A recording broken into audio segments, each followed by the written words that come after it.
So a video was posted by Samuel Leeds, who is a landlord influencer, and he pretty much comes off as the devil.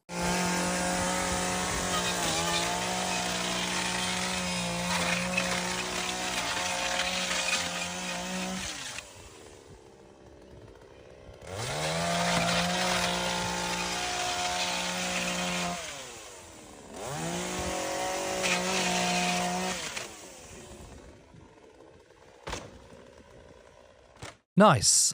He then wrote a tweet about it above saying, "This is what happens when you stop paying and refuse to leave my property. Sue me, you're a guest and have no rights." Well, I mean, tenants do have rights. I mean, it should be more, but he's incorrect about that. But he's also committed an offence on camera, and he'll probably have to pay more than what he was supposedly owed in rent and criminal damages. I thought he was supposed to be a smart businessman. It's also funny because that's his property, which he's going to have to pay to replace the door as well. So it's cost him his own money to do an internet publicity stunt.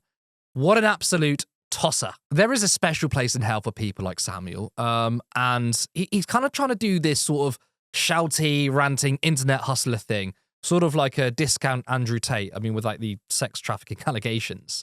And there is another video which he posted before, which he says that people should rent.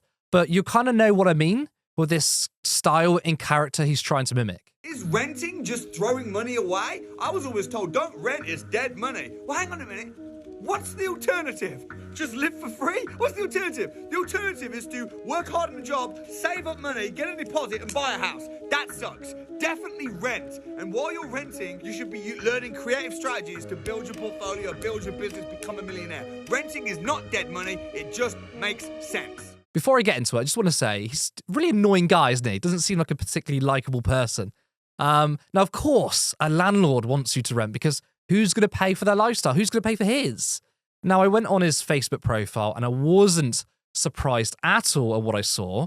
It was just hustler crap. Advice on how to be successful, which I think is funny coming from a landlord. I then found this post, which was originally a tweet, but it was then posted on his Facebook page. The UK government just revealed shocking news. You can now convert a house into 2 flats without getting planning permission. This is huge and will make a lot of property investors very rich.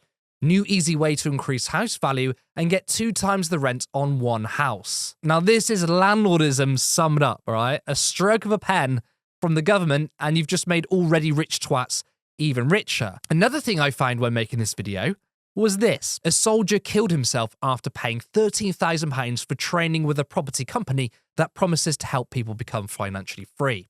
The family of armed reservist Danny Butcher, 37, said he never made the money he thought he would. Dozens of people want refunds from property investors, which has been described as operating like a cult. The company, run by former illusionist Samuel Leeds, said people should only purchase courses they can afford. Samuel Leeds, you truly sound like a lovely, lovely person. Now, landlords in general are a leech on society. Not all of them are massive whelks like Samuel, but it's this system that's the issue. And it's quite funny how modern Britain hates freeloaders, hates people on benefits, hates people who fund their lives off other people, yet we tolerate landlords and the monarchy, I might add. Now, if you are rich enough through being a landlord, that's not an achievement. That is having some money in the first place and then using government policies and people who actually work to get more money. Being a landlord isn't a job. You don't provide. You only invest in property to extract value to make a profit. A profit off hardworking people who actually contribute to society, who can't afford their own house and rip them off just so you can add an extra zero to your income. And that's what makes me so mad about people like Samuel. Not just what he does, but he's an oxygen thief with his sneering and wankerish attitude. I mean, he looks down on those who fund his lifestyle. Landlords need to get a job instead of freeloading off other people. They also contribute to the housing crisis. So the average rent that is paid in the UK is £868. And I'll add, some people would kill to pay that, especially if you live in London. Now, the average mortgage is £665. So it's cheaper to own your own home. Obviously, that's because you're not paying a landlord their profits. But people can't get onto the housing ladder because deposits are incredibly high, and that's because the price of houses have exploded. Our housing system, the way it's set up, is completely fucked up, where the cost of housing increases when it's harder to get a house. Now, that makes no sense, right? If it's hard to get a house, surely the prices should come down to make it easier for people to buy, especially first-timers. But so much for the invisible hand of the market that delivers, because under capitalism, value is created through scarcity, less access, higher costs, high profits, especially for property owners. We need a system that doesn't help people like Samuel get rich through other people's hard work. We need a system that actually provides housing. That means build at least 1 million council houses, scrap right to buy, end private landlordism, and the only way you can rent is through the state at cost price, and ban second homes. This will radically change housing, and what you find is that those who are saving for a house or those who don't want to buy can rent off the state, meaning you're not paying for someone else's lifestyle and profits.